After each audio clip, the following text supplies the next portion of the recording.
Well, I say I am.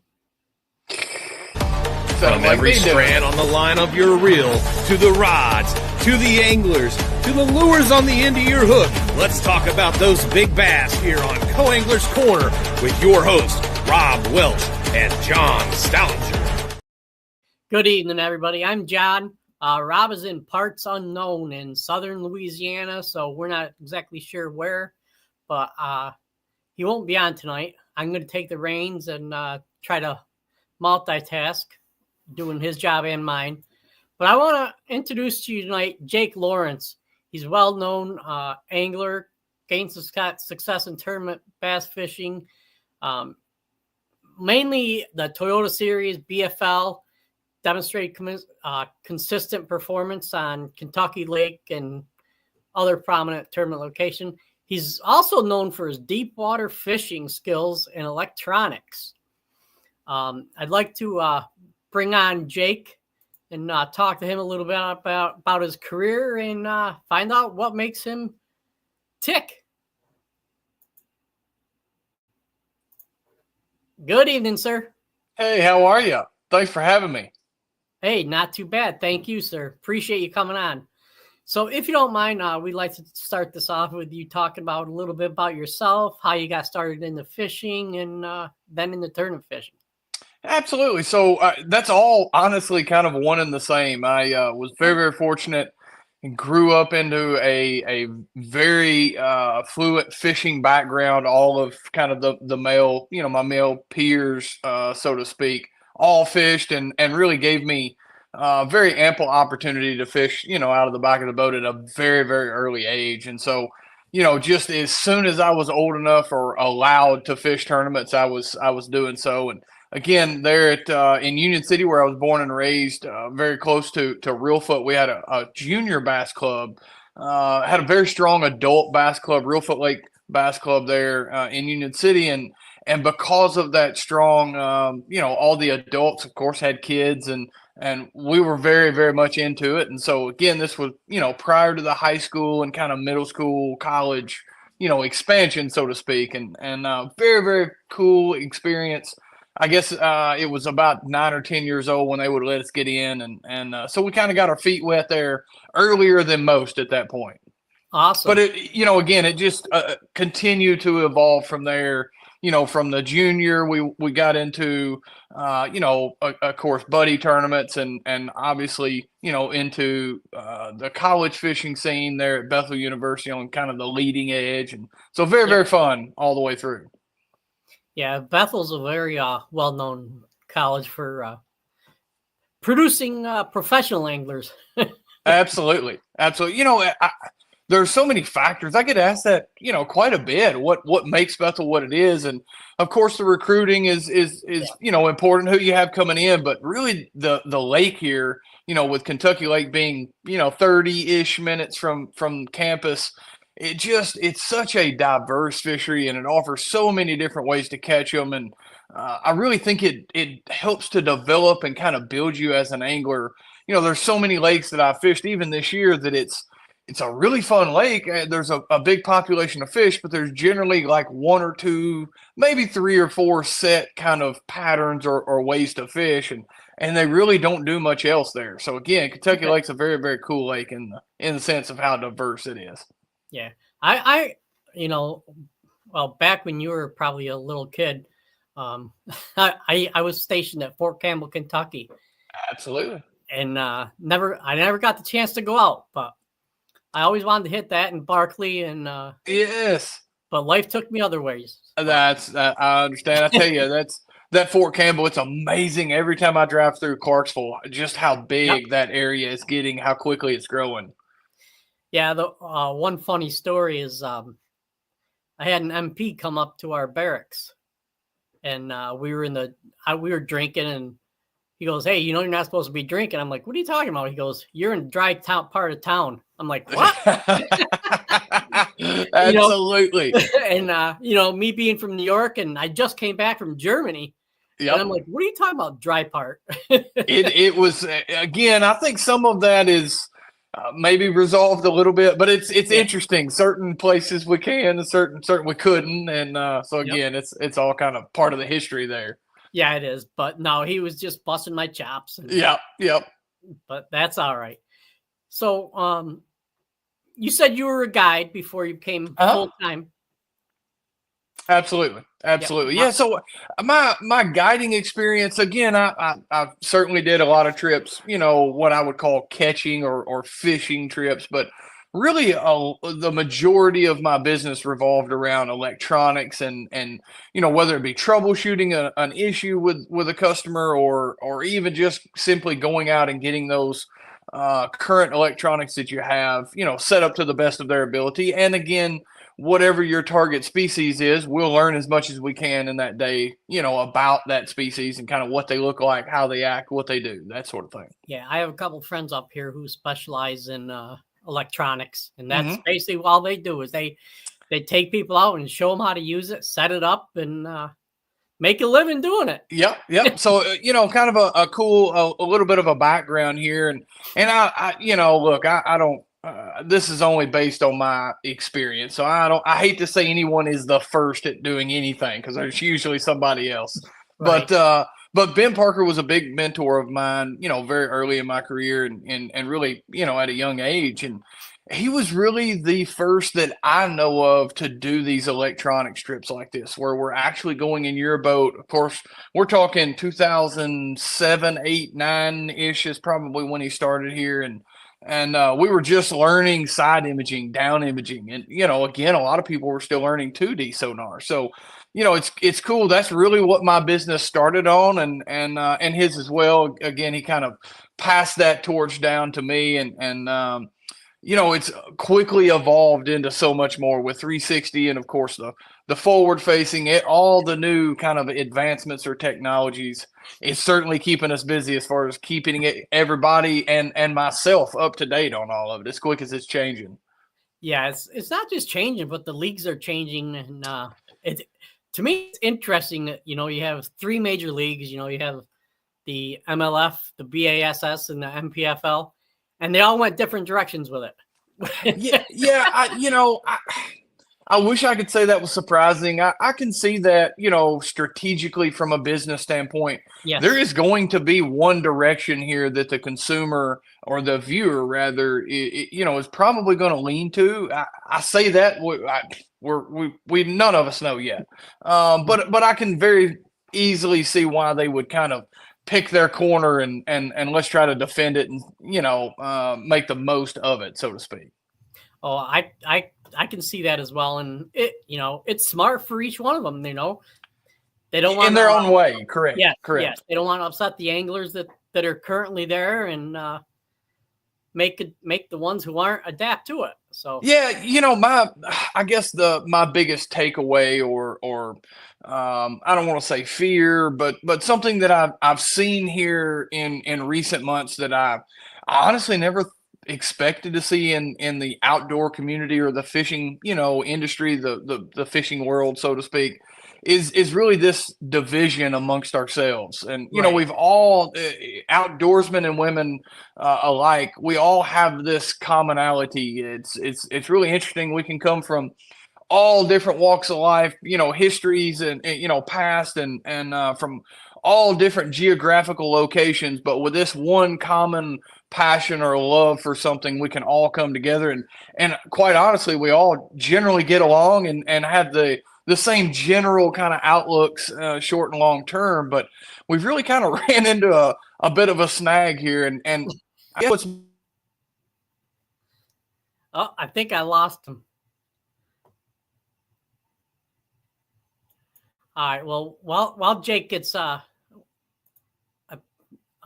on, we'll just talk about a couple things we have coming up. We have Anastasia Patterson coming up next week on Monday. She's part of the Bassmaster program. Get my calendar up here. On Tuesday, we have Jen Nolan, and then Wednesday, Rob and I are going to do a show Thanksgiving Eve, and go from there. But no, if you have any questions for Jake, once he gets back on, let me know. I'm going to send him a message to see if he's aware that his videos and audio is gone. So please bear with me.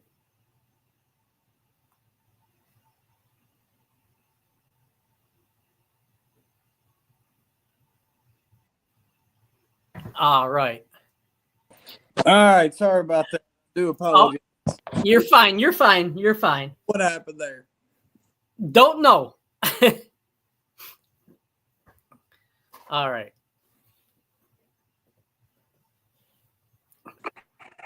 But no, we do have a comment. Okay. Scott Knoll says, I have PTSD from Jake kicking my on Kentucky Lake all year. Just when you think 3 of the top 20 was doing good. Yeah, I tell you, it's really been a lot of fun here the last couple of years, and really, this year in particular.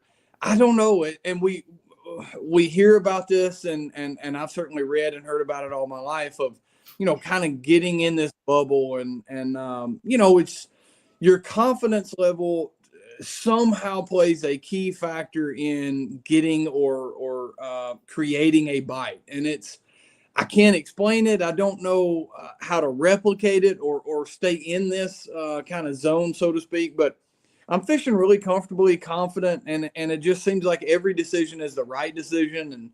And we're going to kind of ride this thing as long as we can. And, it's funny. Every day I kind of wake up. I hate to say this, but almost kind of like expecting it to end. But we keep catching them. So we just keep having fun and roll next one. Just like any sport, ride the highs and fight your way out of the lows. So that's pretty much it. So do you have one memory that sticks out in your head? For this particular season or kind of as a whole? In general. So one real quick from this particular season, one of I've caught a ton of bass in my life, but one of the coolest fish catches, it was day 2-ish maybe of the Champlain event. We're right there, in the Angler of the Year race or in the hunt. We might have been in the lead at that point, might have been a few points behind Alec. But it was every fish, mattered as they all do, but it's like, you feel it. We were getting to the end of the season, and you kind of you feel a little bit more tension with every bite. But I actually had a 3.5, 3 3/4 smallmouth that came off, just outside of the net, and it somehow inverted and swam into my net. I just kind of took it out there, and a 1 in a million shot. The fish into it, and I landed the bass. So, and it was one that made a pretty big difference. There at Champlain, ounces are 10 pieces there. So, I mean, it was a half a pound, 3/4 of a pound coal, and it's a really, really memorable fish, and one that was very important for the longevity of the season. But goodness, as a whole, probably one memory, which is honestly not even, I'm gonna get a little bit sappy here, I guess, but a memory that's not related, but not a bass in particular, is, a couple years ago, my fishing partner, Monty McWilliams at Mallard Estates, really kind of gave me a swift kick in the butt of, you've got to get out here and do this. We've been fishing together for a long time.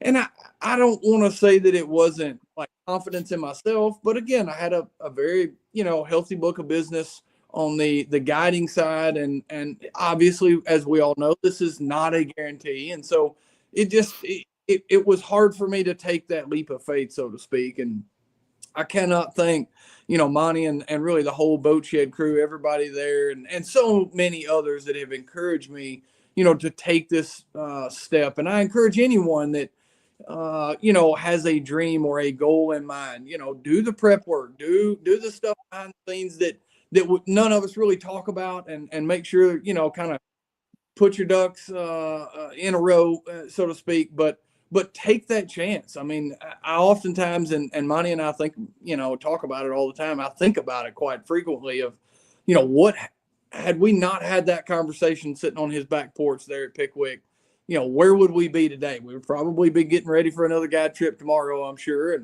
And not made nearly as many friends or nearly as many memories along the way. So again, if I can encourage anyone with a little prep work and a lot of hard work, you can obtain any goal that you set, and you just you've got to get there. You've got to put yourself in that position. And that was something that, again, I kind of struggled with for a couple of years. Yeah. I wanted to be like, I was into basketball. I wanted to be like Michael Jordan, but I had a lot of things going against me there.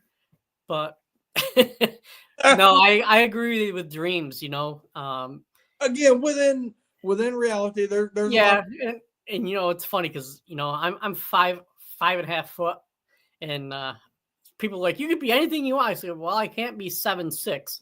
That's right. So, the cool about fishing and most of the hunting out there as well. Yes, really. Any walk of life can be successful. I mean, again, most of it is hard work and, determination, kind of grit, getting down and doing some stuff that, staying out there those long days and those storms and rain and, all the stuff that you don't think about when you think of a professional fisherman, the long drives and all that. Again, none of which are complaints, but they are kind of part of the whole process. Yeah. Another comment here from Trisha McGraw with Fisher. Hell of an angler right there. Jake, you taught her husband, Ray, to run electronics on Kentucky Lake a few years ago, and he showed you the shaky head bite down there. I do. I believe I recall this day, and he kicked my butt on a shaky head. So what's cool is and I didn't really see this, coming, but what happened is in doing these electronic trips, again, I would go in the customer's boat. So I didn't want to bring a ton of tackle, co-angler. Right.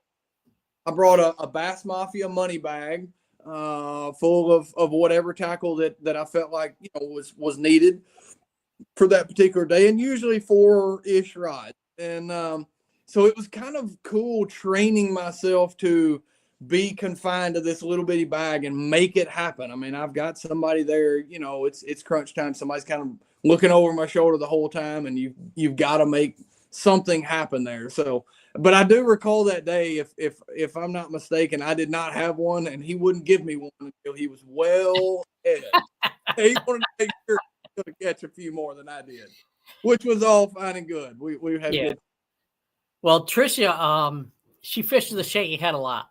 Yep. And I've confessed on here several times that I've never caught a fish on a shaky head. Are you kidding me? No. That's not. I'm it. Look, I'm in New York. All right. Yep. And the shaky head can play a big part, but I'm more comfortable either a 1-ounce jig or a drop shot. And the drop shot and the jig, really, it's a great combination between the two. Usually if they're not going to bite one, they'll bite the other. Right. Yeah. Yep. And Tricia says they had a silver and white Ranger back then. Yes. Yep. That's it. Cool. It's so neat. It seems like once or twice a week somebody will bring back a memory. I'm so fortunate. Fish so often. A lot of the cool memories kind of slip by until somebody jostles one up like that. That's really fun. Yeah, it does. I had a buddy I was talking to the other day say something about, hey, have you been to Black Lake lately? Which is a lake, between Champlain and St. Lawrence up here. And I'm like, no. They're like, dude, you got to go back there. He goes, remember when you showed me that one spot? I'm like, yeah. He goes, I've won 3 or 4 tournaments since then. I'm like, what, are you kidding me? That's the place I give away. Yeah. And the funny thing is, I anytime I drew him for a club tournament, he would drive the boat and say, all right, John, I'll be the co-angler today. You get up front, you do whatever, just tell me where to go. Yeah. I'm like, all right. But, Tricia says she's going to bring me to Erie and school me on a shaky head. Yeah. Hey, they'll eat it. I bet they would. You toss that thing by a boulder, bet one would eat it. Oh, I'm sure. Oddly enough. Yeah. To me, it's like a small jig, Yep. you know, but I don't have the patience for it. It is, we'll say, it is a slow, and the cool thing about a shaky head that's kind of the opposite I've found with a jig, where, you know, the heavier the better, more or less. I mean, there's obviously exceptions. Excuse me. Faster the rate of fall, the more bites I generally get. The shaky head's the complete opposite. It's like an 1/8 ounce is kind of my tried and true. 98% of the time I'm going to throw that. The only time really, even if I'm in extremely deep water, I'll still throw the 1/8 ounce. The only time is like in a high wind, which you're going to have there quite a bit, you know, up north. Wind, you got that big giant boat. Excuse me. Rather, that bait will never make it to the bottom. So, yeah. See, like with me, drop shot fishing. 90% of the time, I'm a 1/2 ounce. Yep. I'm me too. Know, where I'm at, you know, you got the current, you got the weather, and you're gonna have to tell me that they don't want a 1/2 ounce before I tie something else on weight wise.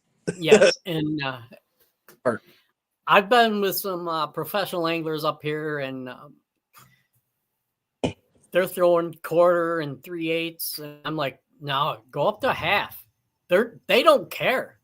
They don't. Oftentimes they don't. And you know, again with forward facing now, we can tell even if that fish doesn't bite, we can see the reaction and kind of how it, what mood changes it has, kind of the reaction based on, you know, most of the time it's the rate of fall is really what they're looking at. And I think, honestly, it seemed like to me, the majority of them had made their mind up when they saw that thing come by them, you know, on the fall. It was a matter of getting to it at that point. You know, the bait was somewhat not super important to me. Yeah, I think so as well, because I've outfished, you know, boaters using the what is it, the Berkeley baits there. The worm. Yep, I've outfished them using different baits without scent or anything. I think it's more of a curiosity reaction. Yep. So, but Tricia says 1/8 all the way for her with her shaky head. Yep. I don't know. If I'm fishing in 50 feet of water, 1/8 ounce to me is like an eternity. Again, and y'all are in a situation where y'all are going to fish, you know, quite a bit deep. Yeah. Excuse me, deeper than we are on average. So right, I see that, and you know, I think that's why. Excuse me. I think that's why the Ned rig has really taken such a strong, process there or deal, been such a big deal there in the north. Is it's kind of taken that shaky head element, but beefier. It's generally a little heavier, sinks faster. It just kind of fits y'all style of fishing a lot better. Yeah, but you know what? I've caught one fish on a Ned rig. Really? Yep. Oh. Eat it alive up there. Everybody tells me that. I just, you know what? I started throwing more up here is the mini Patriot football head from Wicked Weights. Yeah. 1/2 ounce tungsten. With a like maybe a Ned, you know, what you consider a 4-inch Ned rig bait as a trailer. I've been using that. So maybe, I don't know if you consider that a Ned rig or not, but so I've done this thing. I've started playing with, you know, we've always thrown a crawl style, you know, 2-pincher style trailer on our jigs, and I've really in the last year or so gotten into throwing the straight tail, you know, like a 4-inch Cinco, Yamamoto Cinco, or you know, even downsizing to some of the smaller stuff. But it's a cool. It makes it all totally different. Like it kind of wanders around without those 2 pinchers kind of keeping it aligned, so to speak. It wanders or hunts as it falls a lot more. It's kind of a different deal. It is. Guy Cromp, he's a guide up here on Oneida Lake. He says, good old tube. Yep. And that's something I have to get back to. I mean, when I fish Erie, I'll throw it. For some reason, I don't throw it on Champlain anymore, and I know it catches them. I don't throw it on the Thousand Islands. Chad Meyer says he seconds the tube. Yep. That is, if you had to take between a 5-inch Yamamoto Senko and call it a 3.5-inch tube, I think you can go anywhere in the world and catch almost every species. Like I Yep. bluegill on the little 3-inch tube. You know, you can bite the 5-inch Senko down. Like those are just two baits that stay in my boat, regardless of the year or the geographical location that I'm at. David Enoch says the Papa Wee Sport Toad tiny trailer or medium on your jig. That's a tongue twister. Yeah, it is. And I think they're made down there by you. Are they really? How about that? I'll check that out. Yeah. Jeremy May, he's in Virginia. He says tubes don't work on James River. I tell you, so and I'm sure we'll get into it here in a little bit, but my kind of one major co-angler event was actually there on the James River. Of course, we fished in the Chickahominy, but I actually went up there with Ben Parker kind of as a practice partner. And while I was there, he signed me up as a co. I had a pretty good event, but that was a lot of fun. Again, me trying to kind of learn the co-angler side and fishing behind people. It was certainly different from what I was accustomed to. And we had a good time that week. It was a lot of fun. I learned the one and only tidal fishery that I have been on. And so again, that was all kind of, to me, I obviously enjoy reeling in a bass, that thump and winding down to him, slacklining and the whole process. But honestly, what keeps me up at night and what makes me so excited to get back on the water every day is just that cat and mouse, that puzzle of trying to figure out the next thing, or staying ahead of them, why they did this, what they're doing because of this or that. That's what kind of makes me tick, so to speak. And so anytime that I can learn something new, I might not catch much at all that day, but I'll take way more and have way more satisfaction out of a day like that, where I learn something, the why, what, when, and where kind of thing, over reeling in, a bunch of bass. So, yeah, I think that's why a lot of people do it, is the educational aspect. Absolutely. It's more of a cat and mouse type, like you said. It is. Cody Hughes says, "What's up, Jake? Ready to get next year started yet?" Absolutely. And man, I'm rested back up. We had a pretty busy fall, and I'll be honest with you, I was beat by the end of it. We just recently finished the Toyota Championship, but I've had a week on idle, so to speak. Idle, but we're not on. It feels idle, and I am chomping at the bit, ready to get back after it. Yeah, a couple days off is usually all you need. That's it. Yeah. So, if there's any more questions, and please ask Jake. So, Jake, you had a pretty good season this year. I believe you were second in Angler of the Year. We were. Yep. We had a good season.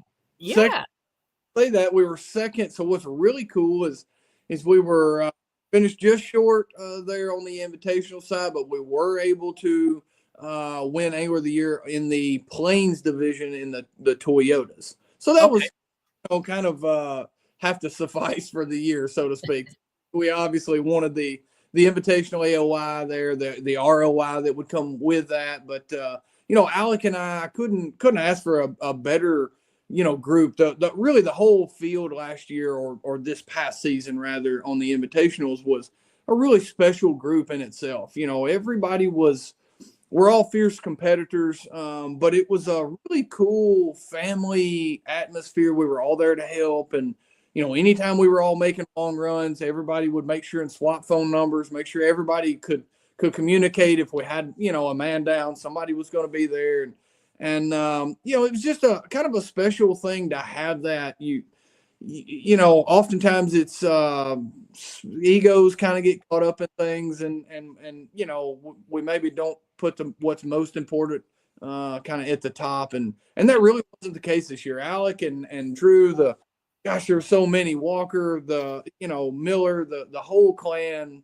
It was a lot of fun kind of duking it out, and it was really neat that it seemed like the top 5 or 10 guys never really had a super bad event this year. And that's what's so hard in bass fishing and touring around and is to not have that stumble. Like it's you'll see these guys kind of get on a run and again start making the right decisions, but there's almost always that one every year that just, gosh, it got away from you. Whether you got led astray by one single bite that kind of got you out in right field, or mechanical issues. There's just so many uncontrollable variables that we have to deal with that it's inevitable at some point one of those uncontrollables is going to take place. And for all of us kind of in that zone up there to, say in the top 10, to every single tournament catch them better and better, it made it really fun this year. It kind of pushed me into some places I really didn't even know, I had in me. And so that's, again, I took a lot more personal, advancements or achievements away from this season than what I really even envisioned. So that was kind of cool in itself. Yep. Guy Cromp says, great job. Thank you. Jeremy May wants to know, do you fish in the wintertime? So this is going to be the first year. I'm a big waterfowler. I actually guided with Parker's Outfitting there at Ben Parker for a long, long time, and am still guiding part-time for Mallard Estates there with Monty and the crew. If somebody's sick, we're having some babies this year, and so we're going to have some dads out for a bit. If I'm needed there, we're going to duck hunt. But outside of taking the boys and hunting with the family, I'm really going to try to stay active and fish a lot more this winter. I'm going to do some pre-fishing at a few of these BPT locations and just kind of familiarize myself with the lake, since a few of them I haven't been to, or, the Harris Chain. It's been a long, long time since I've been there. So I'm really going to try to kind of keep myself in it more so. Again, I have always taken the approach of, give it 110%. Usually we start having a few cool nights in the fall, and my mind kind of starts wandering over to hunting. And I really kind of use that time, December and January, to kind of escape it. Kind of interesting how gung-ho I can be, all in on fishing. And then for 2 months of the year, I can literally almost not think about it. But I really feel like going into next year, I want to stay comfortable. I'm in this kind of sweet spot, this comfort zone that I found within myself. And I really don't want to lose it. I don't want to fall out. It's somewhere that I'm, I have to work myself back into it. So we're going to fish a lot more this winter. We are. Yeah. So you talk about getting Angler of the Year. Do you mind recapping that real quick for us? Yeah. So again, it was a really, cool situation where it was almost guaranteed going into the last 2 events. Whoever was going to win Angler of the Year was also going to win Rookie of the Year, which is a really cool feat on a tour, the Invitationals or any of these tours. And so that was cool. And again, that just says a lot about the caliber of anglers that we had this year. There was not just 1 or 2 of us rookies that had a shot at it there for a long time. But, again, to be able to catch them, and I guess a cool story, I guess it's cool. It's not so much to me. A story nonetheless is right here at Kentucky Lake, which was a tournament that, everyone really expected me to kind of run away with. Obviously, I like to think I'm fairly humble. I knew, diverse, again, this fishery is, how difficult it can be to kind of stay on top of things. And, we had one of those tournaments where I don't want to say I let it get away from me. I honestly, I tried to outsmart the competition and really the lake, and the lake really kind of slapped me back and kind of, put me back where I needed to be. The way that tournament lined out was interesting in that we had 2 really big tournaments. We had like 400 competitors on the lake. And this tournament was going to set up to be a 100% smallmouth, a spawning smallmouth tournament. And so there are a handful of places or areas that these smallmouth will set up on these river systems to spawn, and they get to be fairly predictable. So it was very apparent, very quick, that we were all going to be compiled on, say, call 4, 5, 6 strategic staging or spawning areas. And so, long story short, I made the conscious decision on day 1 of practice to really exclude all of those major spawning areas. And I'm going to try to pick the isolated, I'm very lucky and fortunate. I grew up here, so I know kind of a lot of the lake. And I really wanted to target those individual spawners, which again, at times can be, some of the bigger ones. But it just so happened that in this particular tournament, or this, call it 5 or 6 day window, we hit the spawn right where literally, and I have not seen this ever before. I'm sure we'll see it again, but you could not catch them off of the bed fast enough. Like I've never seen this. I would love to see, if this experience has happened on other fisheries or places, similar scenarios like this. But there were guys that did better than I did, finished better than I did in this tournament, and only had 30 beds to rotate around for 3 days, which is incredible. Literally, you would stop on the first one, he would catch one. By the time you made your rounds and got back to the 30th bed, there would already be another smallmouth that was calling that one home. So it was a really unique situation that I had never seen and couldn't have possibly really foreseen, I don't think. But it really set up to where my little isolated and trying to fish for those single individual owners, I couldn't out compete those that were literally replenishing as fast as you could catch them off. And so I struggled in that tournament, but again, local knowledge, I knew just enough to kind of keep myself in that event. Long story short, the last hour of the last day, really hustling around, pushing myself and that boat to the absolute limit. It was really, really rough that day. And I was really covered in a bunch of water. So yeah.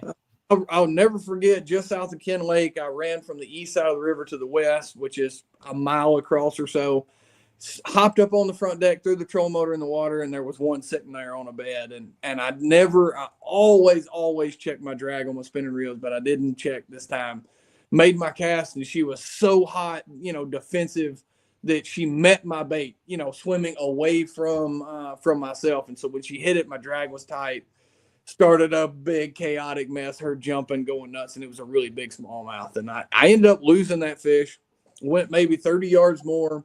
It's almost the same thing, just kind of one of those deals. I'd obviously loosened my drag at this point, but just one of those deals, not meant to be, and lost another 5+ pound smallmouth. And it was driving away from that event. I remember, I don't know if it was Monty or my dad or my camera guy. I don't remember who it was, but I remember driving away. I can literally remember exactly where I was on the road. And I told him, I said, if I don't win AOI, it's going to be because of those two fish. And again, not even halfway into the season yet, but it was kind of one of those, I don't know, call it an intuition, or I knew I was fishing good. I knew I was kind of putting myself in the right places to make it happen throughout the season. But to have that, and again, it's so cool, but frustrating at the same time that you can have nearly a perfect season, if you would call it that. And it literally boiled down to one or two of those bites. Like, I may have still won even if I had just caught one of those two.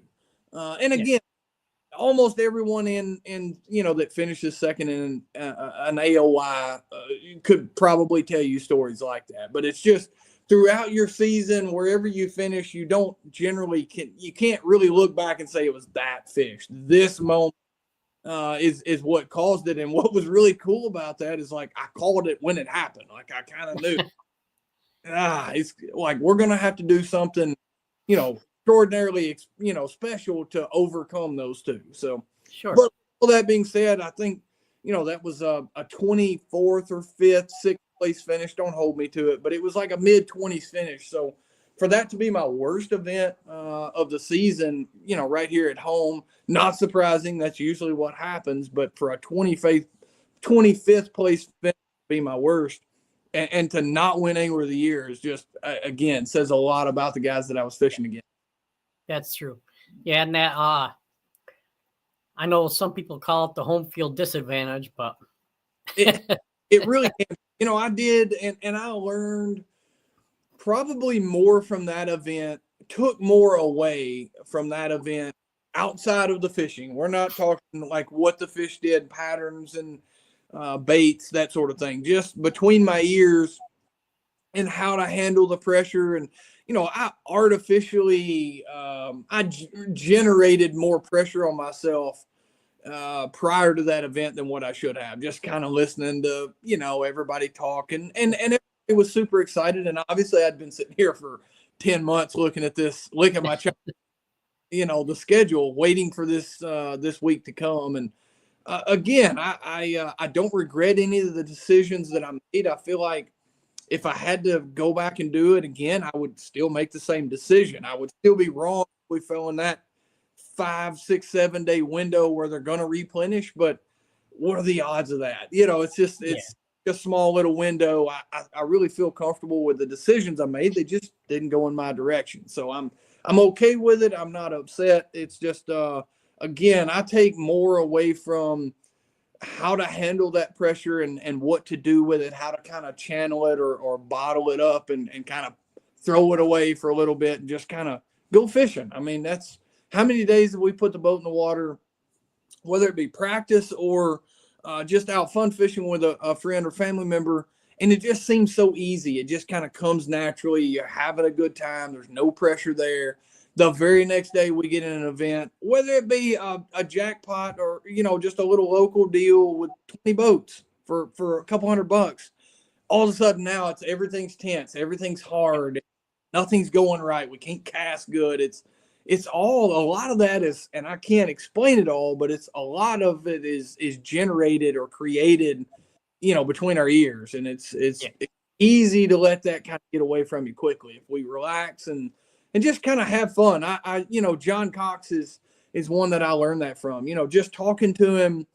We talk periodically throughout the season, and, to listen to his bad days, and he is having such a great time on one of his worst days of the whole season. And it's like, I envy him for being able to do that, to just kind of let it all go and just laugh and have a good time. Hey, if we catch them, we catch them. If we don't, we don't. We'll move on to the next one. So, that's something that I'm really working towards. I probably put, and we all do, put way more pressure on myself or ourselves than what we should, because again, when it's going to happen, it seems to happen. And when you make those decisions, it's usually when you're free and comfortable and just having fun. That's what it's all about anyway. Yes, that's true. I think we as term anglers make it harder on ourselves than what it's supposed to be. Absolutely. So Chad has another question, says, which stop of the BPT are you looking forward to the most, and which do you think will be the toughest? So the one I'm looking forward to the most, it's hard not to say Kentucky Lake. That's I'd be lying if I said otherwise. So Kentucky Lake, obviously, for what I'm looking forward to, kind of redemption again. I felt like it was, I wasn't really competing this past season in the Invitational as much with the competitors as I was like me and the lake. I just know it so intimately, and it kind of pulled one over on me this year. And I'm certainly looking forward to kind of getting even with it. But the one that I feel like is the toughest, there's a couple of them that could be a really, really good event or a really bad event just based on kind of weather conditions. And, Florida, the Harris Chain being one of them. Probably, I'll have to say, honestly, Chickamauga and Nickajack are probably the one that I don't want to say the one I'm most concerned about, but it's the one that I've probably put the most thought into. Chickamauga it's certainly, world renowned. We've all heard of the great big ones that get caught there, but it's kind of a thing of the past a little bit. Like the lake is not fishing near what it has in recent years, and we've lost a ton of grass there. The fishing pressure is like unreal. I've never seen people talk about the fishing pressure on Gunnersville and Chick it's like half the size and twice as many boats, and there's no grass. So it's see a lot of baits there. I guess what's most concerning to me is I usually make about one trip over there a year at some point during the season, just to kind of, for whatever reason, I'll make my way over there. And I've seen how difficult those fish are to catch, even with forward facing, and so to catch them blindly at any rapid rate is it's going to be interesting to see kind of what patterns and what sections of the lake will play there. And it's an interesting time of the year. We're kind of like right around that spawn, pre-spawn. That's kind of when they get the most fickle anyway. It's going to be interesting with Chick, and then again with kind of the split event. You know, it's I believe the qualifying rounds, if I'm not mistaken, are on Chickamauga, and then the knockout and championship rounds are on Nickajack. And so they're not giving us any more practice. So with only 2 days of practice, you're really going to be fishing by the seat of your pants, which I enjoy and you know, tend to kind of do well with. I'm comfortable with it.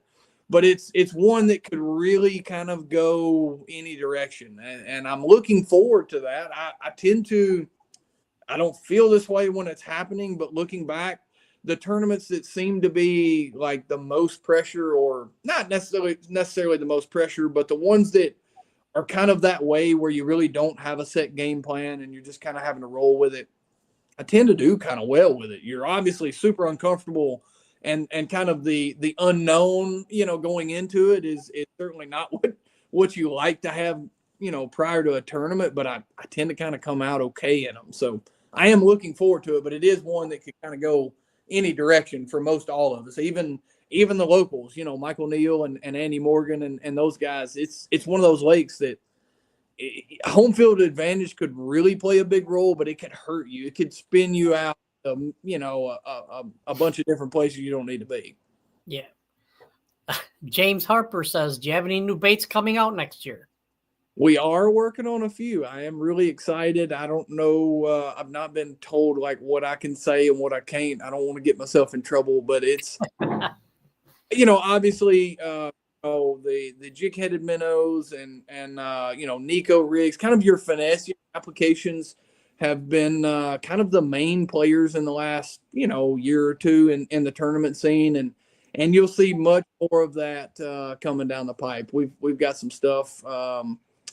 I don't know. I shouldn't. I'm scared to say much. Too much. Okay.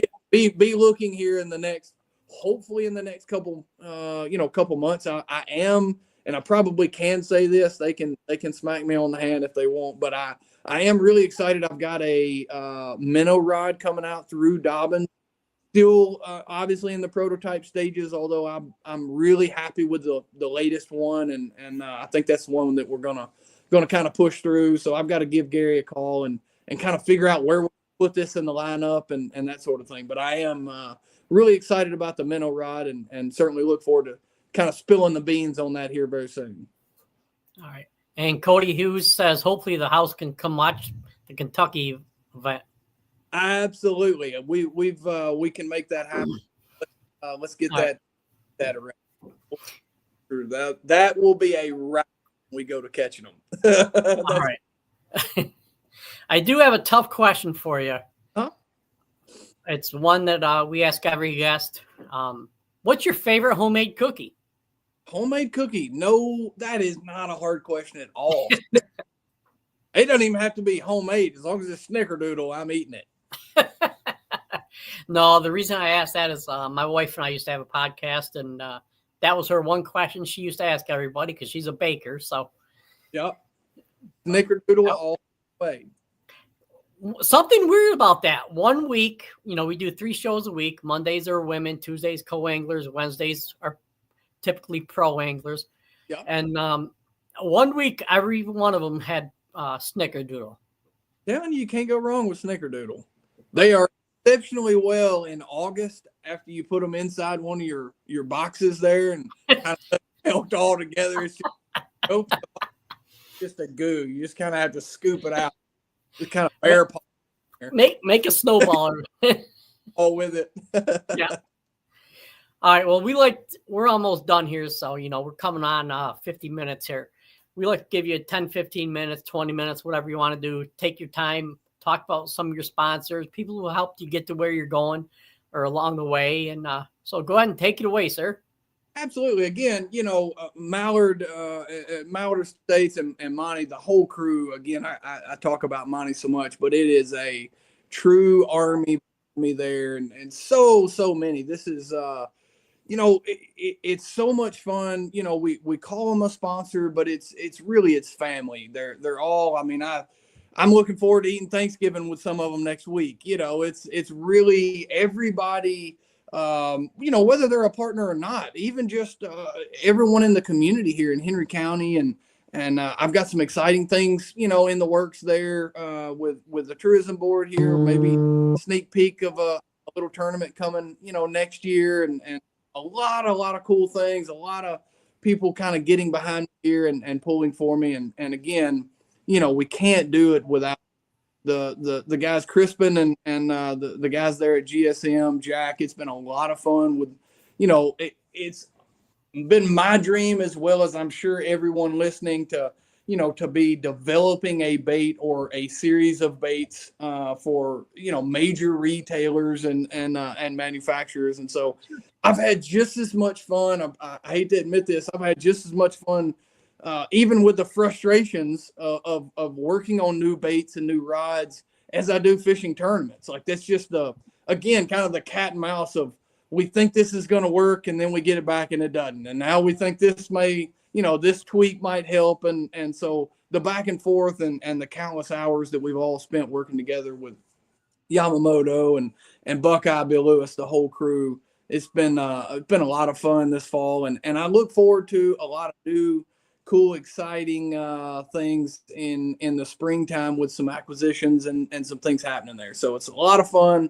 A lot of cool stuff going on there. Phoenix has been a huge player this year. It's kind of cool. The house that I'm sitting in here, my wife and I just bought our second home here, and we paid for. This is embarrassing to say, but it's an important selling point. We literally paid for this house that I'm sitting in today with Phoenix contingency money. So if you've got a bonus or a boat worthy of the contingency, and you're not signed up, you are crazy. There for a year or two, I'll be honest, I wasn't running a Phoenix, and I'm embarrassed to say, but my wife would remind me monthly how much money we were losing by not.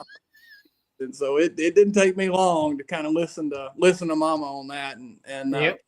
ACS and the crew there, Gary and Teresa, they've all been fantastic to work with. And, if there's anybody that can be rough on something, it's me. And I'm not always the best at fixing it when I break it. So Performance Fishing Electronics and Jamie, Danny, again, whole family atmosphere, going to eat lunch with them tomorrow while my wife's got some stuff to do in town. And there's no telling what we'll get into tomorrow. So it's always an adventure when I go down. But they have done, I remember, I guess it was the Toyota event at Grand Lake. I called, this is embarrassing, but I called Danny up and I said, man, I don't know, something's weird. So I'm running Performance Fishing Breaks. It's been a big player for me, really the last 2 years, being able to quickly get to a target or a fish and be able to stop. Never have to take my eye off the prize, so to speak, with my transducer there on the trolling motor. And again, being able to sneak up on these fish has been a big player. But my inevitably, stuff's always going to kind of go wrong. Yep. My brake stopped working like the last day of practice, second to last day of practice. Danny, without hesitation, jumped in the truck. I think it's like 7.5, 8 hours over there. We got there, and it was literally like a 5-minute fix. I think it was a breaker or something silly. Like I was about that tall when he told me what was going on. Never hesitated. Still never lets me live it down, but never hesitated to come over. And numerous other times when I've had little small insignificant things. It's amazing what a strong pit crew in my world can do for me, and it certainly kept me on the water and helped a ton of my customers out. It's really aside from the tournament stuff, trying to transition away from the guiding and again, I've grown such a good relationship with all customers. It's hard to kind of leave them hanging, and so Danny and Jamie, the whole crew there at Performance, has really done a great job this year of kind of taking over that role of a lot of the questions or issues, any problems that they're having, Danny and the crew's really been a great asset in helping them take care of that and fixing the problem. So I can't thank them enough. Awesome. Yeah. The family aspect makes it great, especially with partnerships and things like that. And, that makes it fun. It does. It makes it so much fun. And it really drives me to work that much harder. It's like, obviously you don't want to disappoint yourself, but gosh, to know how much not only they've invested in me, but just the whole part of it, the whole team effort behind it. You hate to lose anything just for those guys and girls. So again, my wife, huge thank you to Ashley and Mama Bear here at home. It's certainly not an easy task on her. We've got 2 young boys that are scraping and clawing, ready to get. My oldest boy is on the middle school team here with the Tennessee River Valley team, and my youngest is absolutely trying to get there as quickly as possible. So to keep them on the road, going in different directions with their tournaments along with mine, it's certainly a full-time job. So it is again, with just one of them kind of out of the equation, it's gonna really flip my life upside down and kind of make it that much more difficult. So I can't thank them enough. I know I say that all the time, but it means so much to me to have that support. Yeah, people don't give the family or spouses enough credit. Like me as a veteran, I always thank the spouses and everything, for their role, because they don't get the credit. They do not get credit, and they don't get to do the fun parts of this. Look, it's long drives, it's long days, but my goodness, we're going to chase a green or brown fish around for a lot of money and big trophies. So it's like whatever we have to do, I hate to say it, but we can kind of suck it up to get to that point of where we want to be. And for them, oftentimes it's not all that glory. It's they don't have that saving grace moment of like making this all worth it. And I say that they do in me, but it's again, I want them to feel it, the ups and downs, but both just as much as I do, because it really is a team effort. And again, they just don't get enough, enough out of it to keep them in it and to keep them happy. So I cannot thank them enough for that. And I thank you for your service as well. Thank you, sir. I do have one last question. Well, maybe 2. What's your schedule look next year? What series you fishing? I mean, I know you're doing the BPTs. Correct. So, that's something that I'm still kind of sort of working on. We've got, obviously the BPTs are there. We're all in for the BPTs. I'm trying to work out the Toyota and invitationals, like how much I do, how much we don't. So there is, again, never want to put MLF in a negative light at all. But if I could ever say anything and them ever listen to me, there's one rule that I would love for us to change. And I'm sure everybody thinks they know what I'm going to say, but it's probably not.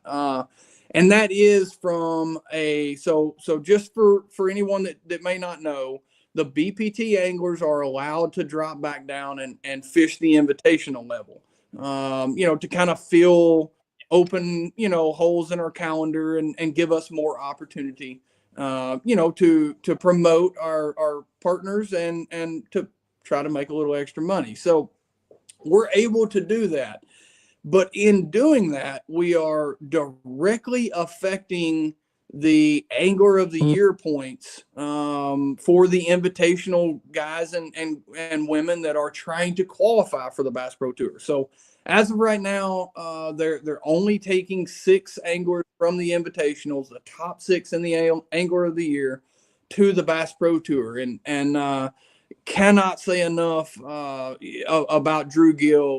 He was put in this predicament this past year and actually declined to go to, even though he'd already paid, declined to go fished the last event at the Detroit River because he was in third, fourth place. He was in contention to be inside of that top 6. If he had a fairly decent event at the Detroit River, he would have taken someone out of that, that 5th place spot. Because again, if a BPT angler qualifies or finishes in one of the top 6 places, they do not drop down and take the 7th place angler. They simply just go up to the Bass Pro Tour. So if there's any one thing that I can encourage us to all kind of come together, I know it's a small, somewhat insignificant rule to most. However, you've got to put this in perspective and understand that just like I had, this year, I had all my chips pushed into that one basket. All my eggs were over there in the Invitational to try to get to the Bass Pro Tour.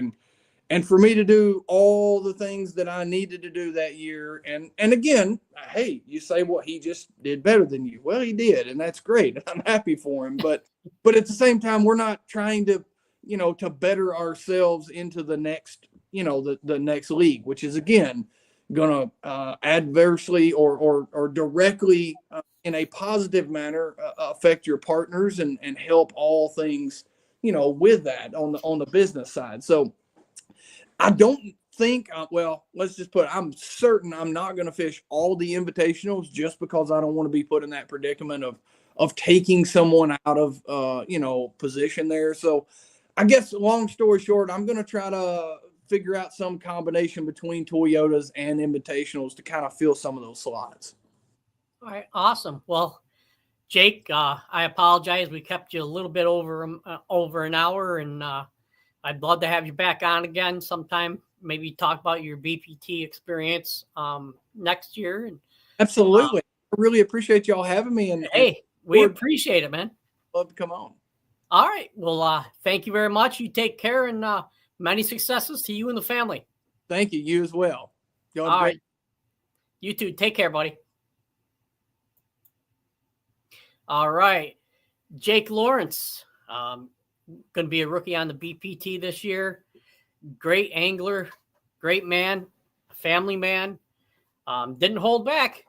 Yeah, some people won't talk about things they would like change with rules or anything like that. Jake kept honest, and kept it rolling. So you take care, and everybody have a great weekend. Be safe, and don't work too hard, and keep the line in the water.